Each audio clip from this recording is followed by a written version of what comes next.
Hi, this is doctor Hamsapriya from Chance dental studio. இங்க நிறைய பேருக்கு ஐஸ்கிரீம் எப்படி சாப்பிட்றதுனே தெரியல. ஐஸ்கிரீம் தப்பா சாப்பிட்றதுனால என்னென்ன பிரச்சனை வரும்னு வீடியோ எண்ட்ல சொல்லியிருக்கேன். ஸோ ஸ்கிப் பண்ணாம வீடியோ பாருங்க. யூஸ்வலா நம்ம ஐஸ்கிரீம் சாப்பிடும் போது பண்ற மிகப்பெரிய தப்பே ஒரு பெரிய ஸ்கூப் உடனே எடுத்து வாய் ஃபுல்லா வச்சுக்கிறது. அண்ட் பல்லு கூசாம இருக்கணுங்கிறதுக்காக எடுத்ததுமே தாடையில போட்டு அமுக்கிறது. அதனால என்ன ஆகும் அப்படின்னா பிரெயின் ஃப்ரீஸ், அதாவது ஐஸ்கிரீம் தலைவலின்னு ஒன்று வரும். ஸோ ஐஸ்கிரீமை நீங்க எப்படி சாப்பிடணும்னா ஃபர்ஸ்ட் ஒரு சின்ன ஸ்கூப் எடுத்து டேஸ்ட் மாதிரி பண்ணும்போது உங்க மவுத் அந்த டெம்பரேச்சருக்கு அடாப்ட் ஆகும். ஸோ ஃபர்ஸ்ட் ஒரு 2-3 ஸ்கூப் சின்ன சின்ன ஸ்கூப்பா எடுக்கும் போது தான் அது நார்மலைஸ் ஆகும். ஸோ இந்த மாதிரி சாப்பிடும் போது உங்களுக்கு அந்த தலைவலி அவாய்ட் பண்ணலாம். ஈவன் சம் நர்வ் ப்ராப்ளம்ஸ் இருந்தாலும் அதுவும் அவாய்ட் ஆகும். ஸோ இது ஐஸ்கிரீம்க்கு மட்டும் இல்லை, எனிதிங் டூ கோல்ட் ஸ்லஷீஸ், அதாவது கிரஷ்ட் ஐஸ் அந்த மாதிரி சாப்பிடும்போது இது அடிக்கடி வரும். ஸோ அதெல்லாம் சாப்பிடும்போது ஸ்லோவா இன்டேக் பண்ணணும். எஸ்பெஷலி இது உங்க குழந்தைங்களுக்கு சொல்லுங்க, ஏன்னா அவங்க தான் ஐஸ்கிரீம் வேகமா எடுத்து வாயில வைப்பாங்க. ஸோ அவங்களுக்கு முதல்ல அதை ஸ்லோவா சாப்பிட்டு பழக்கி கொடுங்க. ஐஸ்கிரீமை மேல் தடையில வச்சு சாப்பிட்றதுனால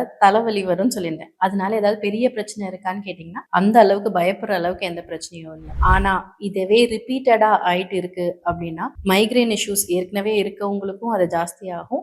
அண்ட் ரிப்பீட்டடா இந்த தலைவலி நிறைய ஐஸ்கிரீம் சாப்பிட்றதுனால வருதா இருந்தா நர்வஸ் ப்ராப்ளமும் கொஞ்சம் வர மாதிரி இருக்கும். ஸோ அதை அவாய்ட் பண்றதுக்கு நான் சொல்லி கொடுத்த மாதிரி ஐஸ்கிரீமை சாப்பிட்டீங்கன்னா உங்களுக்கு எந்த வித பிரச்சனையும் வராது. ஒரு நிமிஷம் போயிடாதீங்க.